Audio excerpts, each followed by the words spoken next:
साल 1630। भारत का ज्यादा हिस्सा उस वक्त मुगल सल्तनत के कंट्रोल में था। दिल्ली की गद्दी पर बैठा था पावरफुल बादशाह शाहजहां। लेकिन डेक्कन के पहाड़ों में एक कहानी शुरू होने वाली थी, एक ऐसी कहानी जो हिस्ट्री बदलने वाली थी। 19 फरवरी 1630 महाराष्ट्र के एक मजबूत पहाड़ी किले में एक बच्चे का जन्म हुआ। यह किला था शिवनेरी फोर्ट।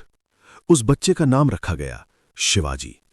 उसकी मां थी बहुत ही धार्मिक और हिम्मती महिला जीजाबाई, और उसके पिता थे एक बहादुर मराठा सरदार शाहजी भोंसले।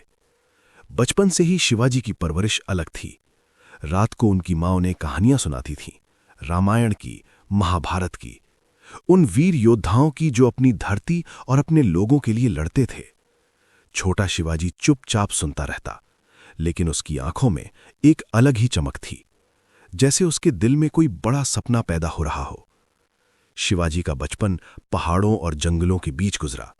यहीं उन्होंने घोड़े पर सवारी सीखी, तलवार चलाना सीखा और युद्ध की चालाकियां समझना शुरू किया। उनकी ट्रेनिंग में सबसे बड़ा योगदान था दादोजी कोंडदेव का। दादोजी कोंडदेव में शिवाजी को सिर्फ लड़ना नहीं सिखाया, उन्होंने सिखाया एक सच्चा नेता कैसे बनता है, कैसे अपने लोगों की रक्षा की जाती है, कैसे मुश्किल वक्त में फैसला लिया जाता है। धीरे धीरे शिवाजी समझने लगे कि उनके आसपास के गांव के लोग डर के साथ जीते हैं। सल्तनत के सिपाही कभी भी आते और लोगों पर अत्याचार करते। ये सब देखकर शिवाजी के दिल में एक सपना पैदा हुआ, एक ऐसा राज जहां लोग बिना डर के जी सकें, एक ऐसा राज जहां अपनी धरती पर अपना ही शासन हो। इस सपने का नाम था स्वराज्य। सिर्फ 16 साल की उम्र में शिवाजी अपने कुछ वफादार दोस्तों के साथ एक मंदिर गए। ये मंदिर था रायरेश्वर टेम्पल। मंदिर के अंदर शांत माहौल था, दिए की रोशनी जल रही थी।